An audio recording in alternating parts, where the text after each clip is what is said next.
वेद चार हैं, ऋक् साम यजु। ऋक् साम यजुरेवच। ऋक् साम यजु और अथर्ववेद चार वेद हैं। वेदों के विषय में बहुत कुछ बातें कही सुनी जाती हैं। एक बात जिसको सारा संसार मानता है, पश्चिम देश के अंग्रेज लोग भी मानते हैं, जो सर्वमान्य सत्य है वेदों के बारे में, वो तो ये है कि वेद संसार की सबसे पुरानी धर्म ग्रंथ है। वेद सारे संसार की सबसे पुरानी धर्म ग्रंथ हैं। इनसे पहले का किसी देश, किसी जाति, किसी भाषा, किसी धर्म का कोई ग्रंथ उपलब्ध नहीं है। बहुत से विद्वानों का कहना है कि वेदों का प्रणयन लाखों करोड़ों बरस पहले हुआ था, लेकिन इतना तो सभी विद्वान मानते हैं कि 5,500 वर्ष पहले जब महाभारत का युग था, वेद तब भी थे, और कुछ लाख वर्ष पूर्व जब भगवान राम का अवतार हुआ, वेद तब भी थे। तो वेद इतने पुराने धर्म ग्रंथ हैं, और इनकी खूबी ये कि इन वेदों में संसार के सब प्रकार के लोगों के लिए, लोक परलोक दोनों के कल्याण के लिए सामग्री उपलब्ध है। वेदों की ये विशेषता है। तो वेदों का अध्ययन करना सबके बस का काम नहीं है, बड़ा गंभीर विषय है। भागवत में भगवान कृष्ण ने तो यहाँ तक कहा है कि वेदों का तात्पर्य न समझने के कारण बहुत से लोग वेदों को गलत समझते हैं। भाव ये कि वेदों का भाषा समझना बड़ा कठिन है, क्योंकि वेदों की भाषा प्रागैतिहासिक काल की है, बहुत पुराने जमाने की संस्कृत है। जितनी भाषाएं संसार में हैं, सब भाषाओं में समय के प्रवाह के साथ साथ बड़े बड़े परिवर्तन आए हैं। जो आधुनिक भाषाएं हैं, कलयुग की भाषाएं हैं, जैसे अंग्रेजी का बहुत प्रचलन है देश संसार में, तो अंग्रेजी में इस प्रकार के अनेक शब्द हैं जिनका कभी कुछ अर्थ हुआ करता था, आज वो अर्थ नहीं है, कोई और अर्थ है। अंग्रेजी के अनेक शब्द ऐसे हैं जिनका किसी समय कुछ और अर्थ था, आज वो अर्थ नहीं, आज कुछ अन्य अर्थ है, बिल्कुल बदल चुका है। उदाहरण के लिए एक छोटा सा एग्जाम्पल आपको देता हूँ जो आप सबके समझ आ जाएगा। मेलैंकोली शब्द है, मेलैंकोली। पुरानी अंग्रेजी में मेलैंकोली शब्द का अर्थ थॉटफुल, विचार विमग्न, ख्यालों में खोया हुआ, और आज मेलैंकोली शब्द का अर्थ है उदास, सैड, मौरूज। दोनों का कितना अंतर हो गया। ये तो मैंने आपको एक ऐसा उदाहरण दिया जिसको सभी भाई बहन समझ सकते हैं, और ये जो अर्थ का अंतर आया, ये पिछले 400 या 500 वर्ष का अंतर है। लेकिन अंग्रेजी जो भाषा पुरानी भाषाओं में है, तो जो पुरानी अंग्रेजी या बहुत पुरानी अंग्रेजी, 2000 वर्ष पुरानी अंग्रेजी और आज की अंग्रेजी में अनेक शब्दों के अलग अलग अनेक अर्थ दिए गए हैं। सभी भाषाओं की यही बात है, हिंदी संस्कृत की भी यही बात है। तो फिर जब वर्तमान भाषाओं में अर्थ बदलती रहती हैं, तो वेदों की संस्कृत जो न जाने कितनी पुरानी है, कदाचित मानव जाति जितनी पुरानी है उतनी पुरानी संस्कृत की भाषा है, वेदों की भाषा है। उस भाषा के शब्दों के अर्थों में अंतर आ चुका हो, ऐसा सहज स्वाभाविक है। यही कारण है कि बड़े बड़े विद्वान वेदों के ऋचाओं के अर्थ अपनी अपनी बुद्धि के अनुसार या अपनी अपनी इच्छा के अनुसार निकाल लेते हैं। चलिए यहाँ तो बात ये चल रही है कि वेदों का भावार्थ, भाषा और भाव दोनों समझने आसान काम नहीं। रामानुजाचार्य अभी जब छोटे थे तो यादव प्रकाश जी नाम के एक वेदज्ञ ब्राह्मण से मिले कांचीपुरी में और उनसे प्रार्थना की कि आप मुझे वेद पढ़ाएं। वो बहुत से ब्राह्मणों को, बहुत से स्नातकों और विद्यार्थियों को वेद पढ़ाया करते थे। रामानुजाचार्य की बुद्धि बड़ी कुशाग्र थी, बड़ी व्युत्पन्न बुद्धि, बड़ी तीखी बुद्धि थी। हर बात पे क्या और क्यों करना है। जो अच्छे अध्यापक हैं वो उन विद्यार्थियों को अच्छा समझती है जो क्या और क्यों करें, क्योंकि इससे पता लगता है कि विद्यार्थी की बुद्धि प्रखर है, और विद्यार्थी की बुद्धि प्रखर हो तभी विद्यार्थी उन्नति करेंगे और देश उन्नति करेगा। लेकिन बहुत से अध्यापक ऐसे भी होते हैं जिनको अपने को उतना ज्ञान नहीं है जितने ज्ञान से संबंधित प्रश्न को विद्यार्थी कर बैठे तो क्या उत्तर बेचारे दें।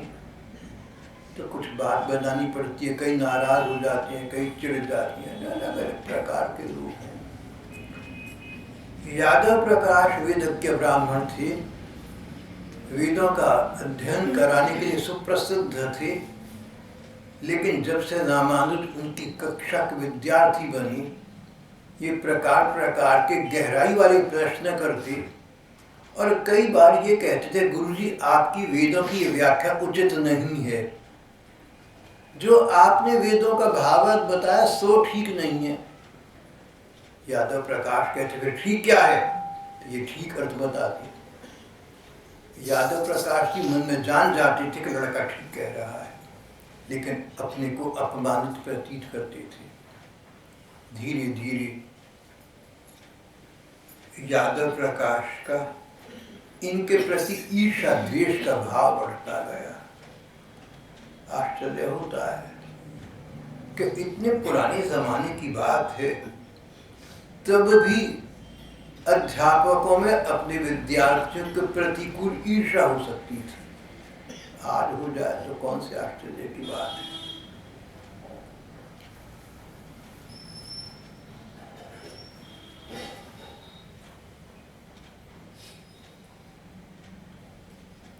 गुरु को, यादव प्रकाश जी को इनसे इतनी ईर्ष्या होने लगी कि सोचा कि ये तो कुछ समय में, थोड़े ही समय मुझसे तो बहुत आगे निकल जाएगा, इसकी अपनी संस्था आरंभ हो जाएगी, नए विद्यार्थी इसके पास आएंगे, मुझे कौन पूछेगा। रामानुज के एक चचेरे भाई थे, गोविंद भट्ट उनका नाम था, चाचा जी के बेटे। गोविंद भट्ट भी रामानुज से ईर्ष्या करता था। दोनों सहकक्षी थे, जमाती थे।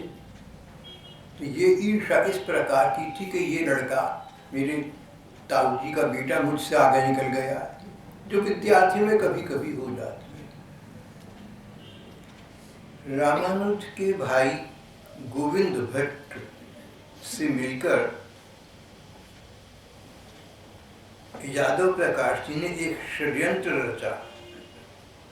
षड्यंत्र ये था कि गोविंद भट्ट रामानुज को काशी यात्रा के बहाने किसी घने जंगल में ले जाकर वहीं उनको समाप्त कर दे और उनकी हत्या कर देगा।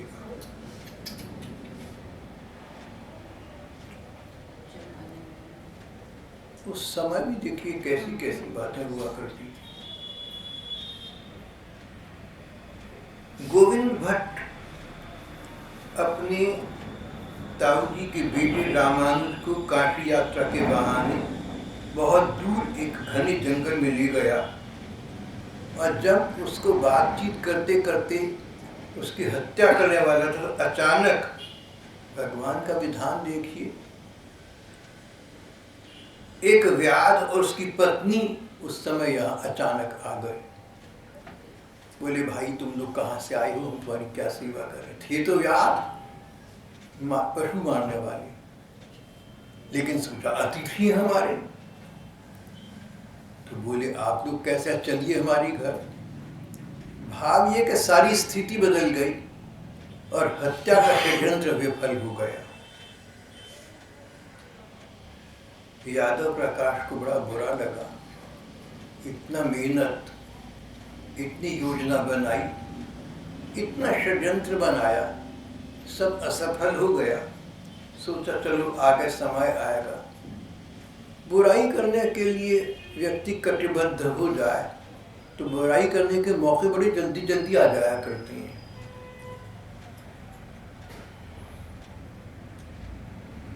यहाँ तो ये प्रकरण समाप्त हो गया, पर एक दूसरा प्रसंग आरंभ हुआ। रामानुज आचार्य यामुनाचार्य के परिपाटी में आती थी। यामुनाचार्य को आलवंदार भी कहते हैं। दक्षिण भारत में आलवंदार संतों की बड़ी महिमा है, बड़ा यश गायन है। जैसे हमारे यहाँ शंकराचार्य या गुरु नानक देव, चैतन्य महाप्रभु, वल्लभाचार्य इत्यादि को मानती हैं, इस प्रकार दक्षिण भारत में आलवंदार संतों का यामुनाचार्य इनके प्रवर्तक थे, बड़ा नाम है। रामानुज यामुनाचार्य की परंपरा में थे। एक बार उनके पास यामुनाचार्य के एक शिष्य आए, उन्होंने संदेश दिया। उन्होंने कहा कि हमें के आपको आचार्य ने, यामुनाचार्य ने आपको याद किया है, लगता है उनका अंतिम समय आ गया है, आपसे कुछ विशेष बात कहना चाहते हैं, आप उनके विश्वास पात्र हैं। मेरी प्रार्थना है कि आप तुरंत चल पड़े और आचार्य का शरीर समाप्त होने से पूर्व उनकी आज्ञा शिरोधार्य कर सकें।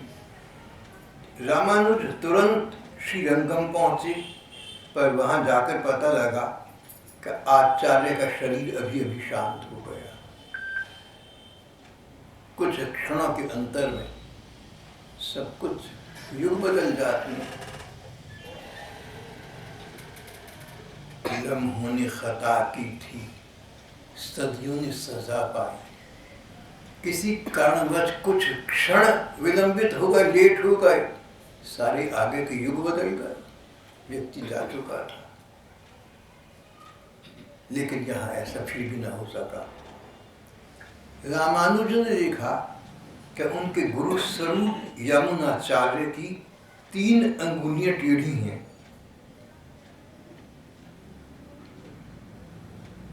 हाथ की 3 उंगलियां मुड़ी हुई हैं। कारण कोई समझ न सका, लेकिन रामानुज समझ गए। बोले ये संकेत जाते जाते आचार्य मेरे लिए दिए गए हैं। 3 ग्रंथ इनको बहुत प्रिय थे। एक ब्रह्मसूत्र व्यास जी के संस्कृत में लिखे हुए, दूसरा विष्णु सहस्त्र नाम महाभारत का एक अंश, और तीसरा दिव्य प्रबंधम यमुनाचार्य का आलवंदारों का दक्षिण भारत का एक भक्ति ग्रंथ है, उसका नाम है। कहने लगे रामानुज कि जाते जाते आचार्य मुझे इंगित कर गए हैं, संदेश दे गए कि इन 3 ग्रंथों की तुमने व्याख्या लिखकर लोगों में प्रचारित करिए, जिससे लोगों का कल्याण हो, लोक मंगल।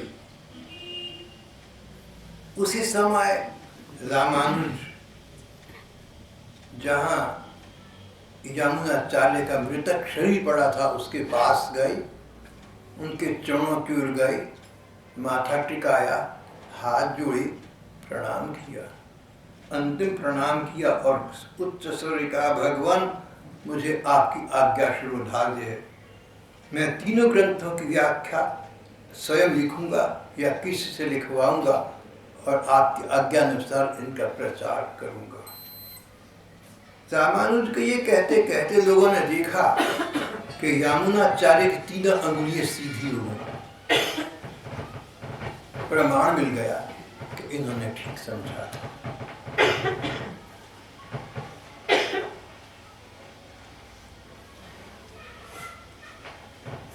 इस घटना के बाद रामानुज के मन में और उनके जीवन में बड़ा परिवर्तन आ गया। उन्हें लगा इस चमत्कारी विधान से भगवान ने उन पर कृपा करके अपनी कृपा शक्ति का उद्बोध प्रदान किया है।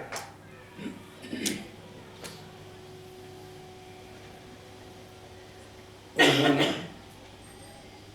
संन्यास ग्रहण कर लिया। पहले गृहस्थ थे, वहां से विरक्त हो गए, संन्यास ले लिया और 2 कार्यों में निरत हो गए, लग गए। एक तो परमात्म चिंतन, भगवान का ध्यान। रामानुज कहते थे कि सारे संसार में सार एक ही है, भगवान को स्वामी मानना, भगवान को माता पिता मानना, अपने को उनकी संतान मानना, अपने को उनका सेवक मानना। और जिस प्रकार अच्छा सेवक अच्छे स्वामी की आज्ञा के अंतर्गत रहता है, तुम वैसा करना। इसका नाम है प्रपत्ति। रामानुज ने शब्द प्रयोग किया प्रपत्ति। प्रपत्ति का साधारण भाषा में अर्थ है शरणागति, शरण लेना, भगवान के शरण लेना। इस विषय में मुस्लिम जगत में एक कथा, एक ऐतिहासिक कथा प्रसिद्ध है। मुसलमान दरवेश के पास एक गुलाम आया, नौकर आया। बोला, फकीर, मैं तेरी खिदमत करना चाहता हूँ, तेरी नौकरी बजाना चाहता हूँ, मुझे 2 रोटी मिल जाएंगी और तेरा खिदमत, तेरा काम हो जाएगा। पैगंबर ने कहा, तू कहाँ रहेगा? पैगंबर ने पूछा, तू कहाँ रहेगा?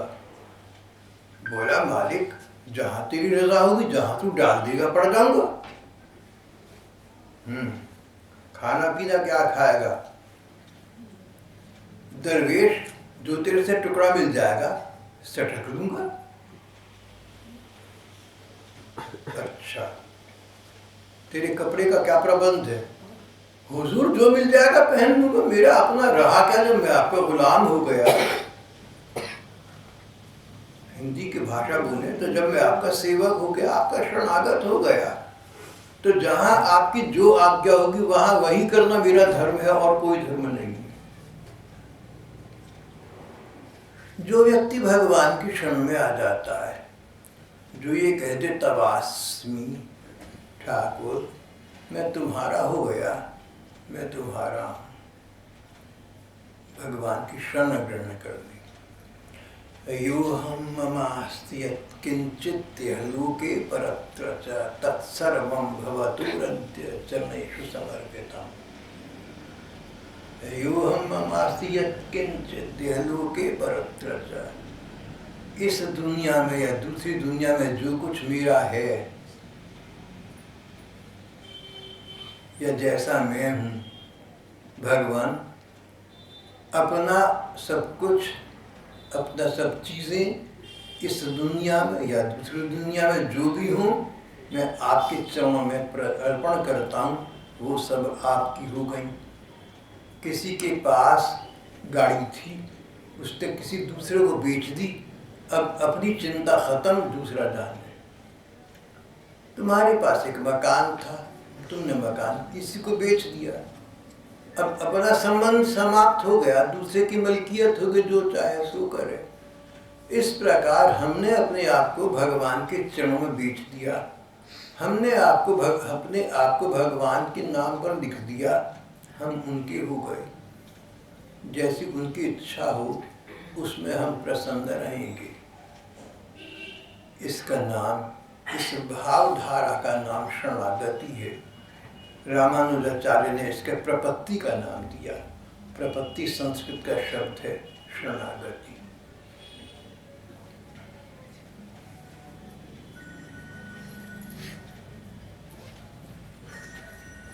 जब रामानुज ने संसार का परित्याग कर दिया, संन्यास ले लिया और उनकी ये 3 अंगुलियों वाली घटना सत्य साबित संसार के सामने हो गई, ये सारे समाचार इनके पूर्व गुरु यादव प्रकाश जी को मिलती रही थी। लगता कि यादव प्रकाश मन के अच्छे व्यक्ति थे। यादव प्रकाश रामानुज के पास आए। यादव प्रकाश रामानुज के पहले प्राध्यापक थे, पढ़ाती थी वेद। झगड़ा हो गया था। रामानुज उनके छात्र रहे थे, उनके विद्यार्थी रहे थे, वो गुरु, वो आचार्य, अध्यापक रहे थे। लेकिन यादव प्रकाश ने जब देखा कि रामानुज सचमुच ज्ञान और भक्ति में मुझसे क्या सारे संसार से बहुत आगे है, उनको अपनी करनी पर पश्चाताप हुआ। यादव प्रकाश सत्य संकल्प व्यक्ति निकले, सत्यनिष्ठ सत्यसंध व्यक्ति प्रमाणित हुए।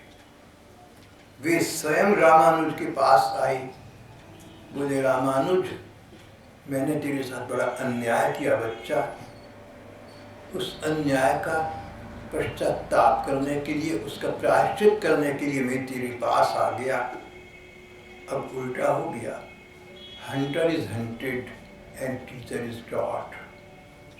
शिकारी तेरा शिकार कर गया था, तेरा शिकार स्वयं बन गया। जिसके पास तू अध्ययन करने गया था, आज वो तेरा विद्यार्थी बन गया भैया।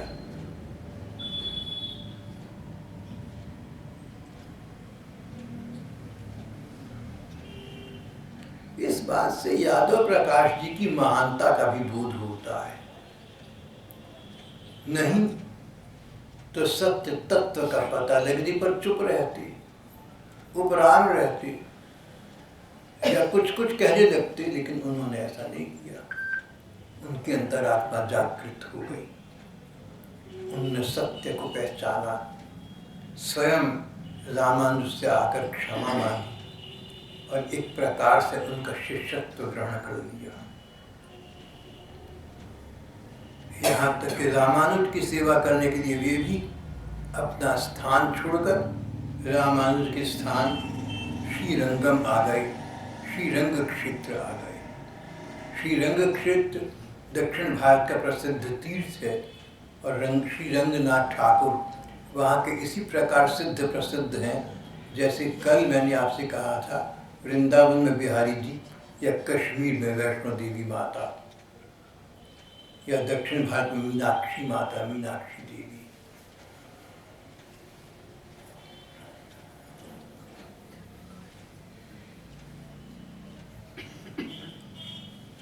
रामानुज के विषय में एक प्रसंग बड़ा प्रसिद्ध है, उसकी चर्चा कई पाठ में हो चुकी है। रामानुज ने एक महात्मा थे, नाम्बी नाम के, दक्षिण भारत के थे। नाम्बी महात्मा से मंत्र की दीक्षा ली। उनसे कहा, आप मेरे गुरु समान हैं, आप मेरे आचार्य हैं, आप मुझे कोई ऐसा मंत्र दीजिए जिससे मेरे जीवन का त्राण हो जाए। मननाय इति मंत्रः, मननाय इति मंत्र, जिसका मनन करने से, जिसका चिंतन करने से बचाव हो जाता हो, त्राण हो जाता हो, संसार रूपी सागर से व्यक्ति पार हो जाता हो, उसको मंत्र कहते हैं। मननाय इति मंत्रः, आप इस प्रकार का मुझे मंत्र प्रदान कीजिए। मैं श्रद्धा के साथ आपके चरणों में अवनत हुआ हूँ, मेरी वंचना न करिए, मुझे विसारिए नहीं, मंत्र प्रदान करिए। महात्मा नाम्बी ने इनके कान में इन्हें एक मंत्र दिया, अष्टाक्षर मंत्र दिया। मंत्र जगत प्रसिद्ध है, ओम नमो नारायणाय, ओम नमो नारायणाय। नारायण भगवान को, विष्णु भगवान को हमारा नमस्कार है।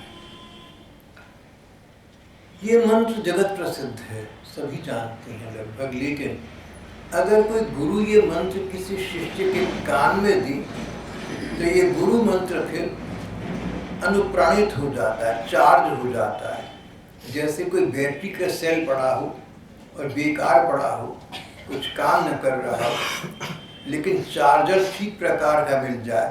अगर चार्जर मिल जाए और बैटरी सेल चार्जेबल हो तो बैटरी सेल चार्ज होकर दोबारा काम करने लगता है। इस प्रकार गुरु मंत्र अनुप्राणित हो जाता है, उसमें संजीवनी शक्ति आ जाती है। गुरु मंत्र के विषय में वैदिक सिद्धांत है, किसी को बताता नहीं। गुरु जी ने इनको अष्टाक्षर मंत्र की दीक्षा प्रदान की और कहा, देख भैया इस मंत्र को गुप्त रखियो।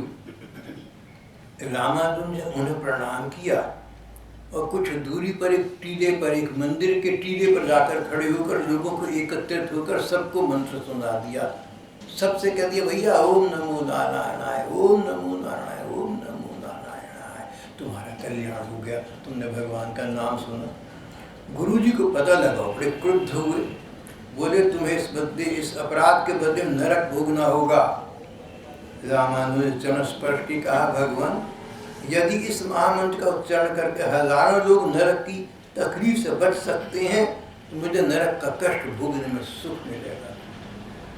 मुझे तो आपसे यही शिक्षा मिली है भगवान, मुझे आपसे शिक्षा यही मिली है कि स्वयं कष्ट उठाकर दूसरों का कष्ट दूर करो। मेरा क्या दोष है, मैं तो जो आपसे सीखा सो कर रहा हूँ।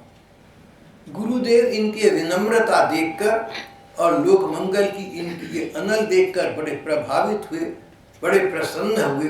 उन्होंने इनको हृदय से लगा लिया, बोले तेरा कल्याण होगा, तेरे जैसे लोग ही सच्चे भगवत भक्त हुआ करते हैं। रामानुज समय बहुत व्यतीत हो चुका था, बहुत नाम हो चुका था। जिन 3 ग्रंथों की व्याख्या लिखने या लिखवाने का इन्होंने प्रण किया था, इसको उन्होंने पूरा किया। दक्षिण भारत के दिव्य प्रबंधन नाम के ग्रंथ की व्याख्या इन्होंने स्वयं लिखी। विष्णु सहस्त्र नाम की व्याख्या इसी से लिखवाई और इसी प्रकार इन्होंने तीसरे ग्रंथ की व्याख्या भी लिखवा दी। इनका बहुत नाम हो गया, इनके कई शिष्य हो गए। यमुनाचार्य के पश्चात इन्हें उनके स्थान पर, उनकी गद्दी पर बिठाया गया, परंतु कई शत्रु निकल आए। लगता है कि संसार की सबसे जो कुवृत्ति है, बुरी वृत्ति ईर्ष्या है। जब से संसार हुआ, जहाँ जहाँ पुराण पढ़ते हैं, पुराने धर्म ग्रंथ पढ़ते, ईर्ष्या का नाम कहीं न कहीं आ जाता है। ईर्ष्या, हसद, द्वेष, डाह, जेलसी, एनवी। पता नहीं जब से मानव समाज की स्थापना हुई तब से ईर्ष्या चल रही है।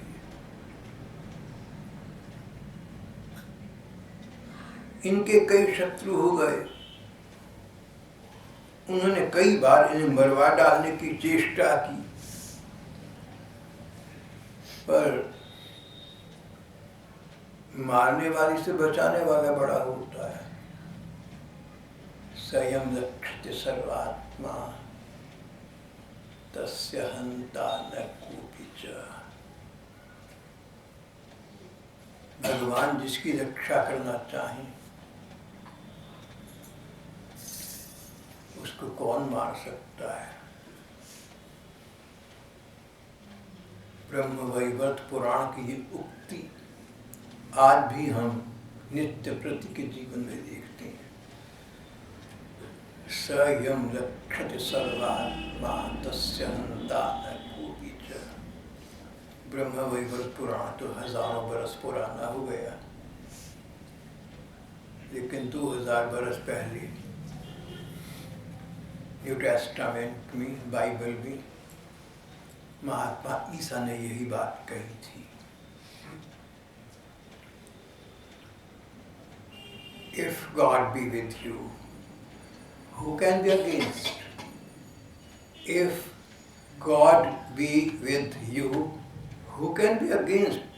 अरे भगवान तुम्हारे अनुकूल हो, तुम्हारे पक्ष में हो, तो तुम्हारा क्रोध विरोध कौन कर सकता है? किसकी चलेगी? भगवान की चलेगी।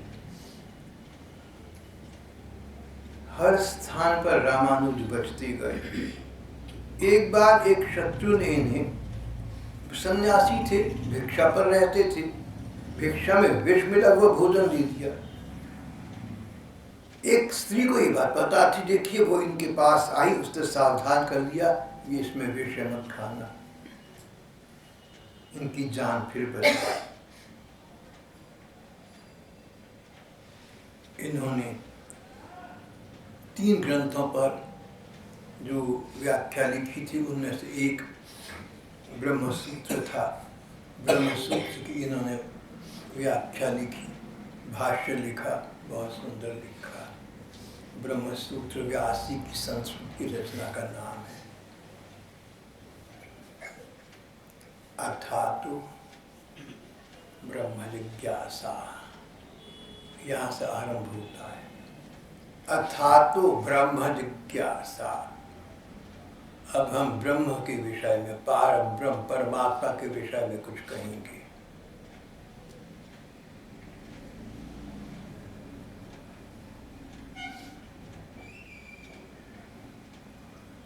ब्रह्म जिज्ञासा के अनेक सूत्र प्रसिद्ध हैं संसार में। सा ईक्षत एको हम बहुश्याम।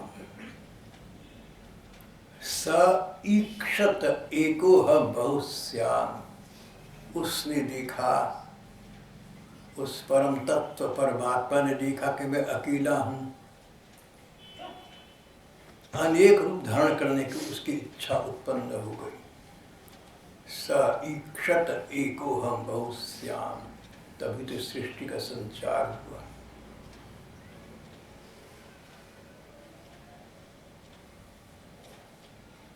स एकाकी न रमते। ब्रह्म तत्व अकेला रहकर प्रसन्न नहीं होता, अपनी जैसी सृष्टि कर लेता है, अपनी जैसी माया फैला लेता है, अपनी छाया रूप संसार को जन्म देता है। अंग्रेज कवि अलेक्जेंडर पोप ने एसे ऑन मैन नाम की कविता में यही बात कही है। God made man in his own image। संसार में सृष्टि तो बहुत कुछ है, पशु पक्षी प्राणी पदार्थ पाषाण पशु सभी हैं, पर मैन मनुष्य इंसान, God made man in his own image। भगवान ने मनुष्य को अपने जैसा बनाकर भेजा। इंसान की शक्ल सूरत स्वभाव बहुत कुछ वैसा है जैसा भगवान का, जैसे पुत्र पिता पर चला जाए, ऐसा सा संसार बना दिया भगवान ने। बस अंतर इतना कि हम उस ब्रह्म तत्व की छाया हैं, माया से ग्रस्त हैं। ब्रह्म तत्व सत्य से और सत्य से परिपूर्ण है, उसमें छाया माया का आवरण प्रविष्ट नहीं हो सकता।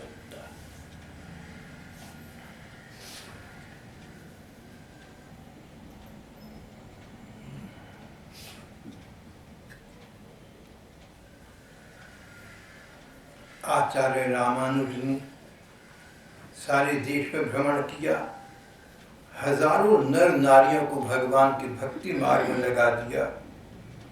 आचार्य रामानुज के 74 मुख्य शिष्य बने, सबके सब भगवत प्राप्त संत प्रमाणित हुए। 120 वर्ष की अवस्था में आचार्य ने इस असार संसार को त्याग दिया। जाने से पहले सारे संसार को सार तत्व का ज्ञान प्रदान करते गए। उन्होंने कहा, प्रत्येक शरीर में भगवान की सत्ता विद्यमान है। जीव मात्र में जो जीवंत शक्ति है, संजीवनी शक्ति भगवान है। अगर आदमी में आत्मा न रहे, रूह निकल जाए तो मर जाता है। ये जो जीवन शक्ति है, जीवात्मा है, ये परमात्मा का अंश है। इसलिए परमात्मा ही सत्य है। किसी व्यक्ति के निधन पर लोग कहती जाती हैं राम नाम सत्य है, क्योंकि राम निकल गया ना शरीर से, तो असत शरीर है, गैस को जला फूक कर समाप्त कर देंगे। प्रत्येक शरीर के साक्षी के रूप में भगवान है। भगवान की सब भावों से शरण ग्रहण करना ही जीव का परम पुरुषार्थ है। भगवान की कृपा प्राप्त करना मनुष्य का अपना कल्याण है। भगवान के चरणों में अपने को समर्पण कर देना, आत्मसमर्पण कर देने से मनुष्य को मानसिक शांति प्राप्त होती है, प्रसन्नता प्राप्त होती है और अंततः इस संसार के आवागमन के कुचक्र से मुक्त हो जाता है, तत्व वस्तु को प्राप्त कर लेता है। आपत्सक्षीमन्नारायण अशरणशरण्यम अनन्यशरणम तत्पदारविंदयुगलम शरणम प्रपद्ये। भगवान याचकों के लिए आप कल्प वृक्ष के समान है। शरणागतों की दिल के तन मन के कष्ट का आप हरण कर देती हैं। जो लोग आपकी शरण में आ गए उनकी आप सहायता करने से कभी नहीं चूकते। हे भगवान, मैं आपके दोनों चरणों के शरण में आ गया हूँ। आपके सिवा मेरे लिए कहीं भी अन्यत्र शरण नहीं है। शरणं ते व्रजं विभो। भगवान, आपकी चरणों के शरण में मैं आ चुका हूँ। फिर आचार्य ने एक प्रार्थना बताई जो आचार्य स्वयं करते थे और सबसे कहते कि सच्चे मन से तुम भी ये प्रार्थना करो, तुम पुनीत हो जाओगे, तुम पवित्र हो जाओगे, तुम चिरंजीवी हो जाओगे, तुम अमर संता का अक्षय तत्व बन जाओगे। भगवान, मन से, वचन से या तन के द्वारा न जाने कितने काल से, कितने जन्मों से मैं ऐसे ही कर्म करता रहा जो मुझे नहीं करने चाहिए थे, और जो करने चाहिए थे सो कर्म किए नहीं। भगवान, मैंने कहीं आपका अपराध किया, कहीं आपके भक्तों का अपराध किया। इस प्रकार मैं अक्षम्य अपराध करता रहा हूँ, ये मैं जानता हूँ।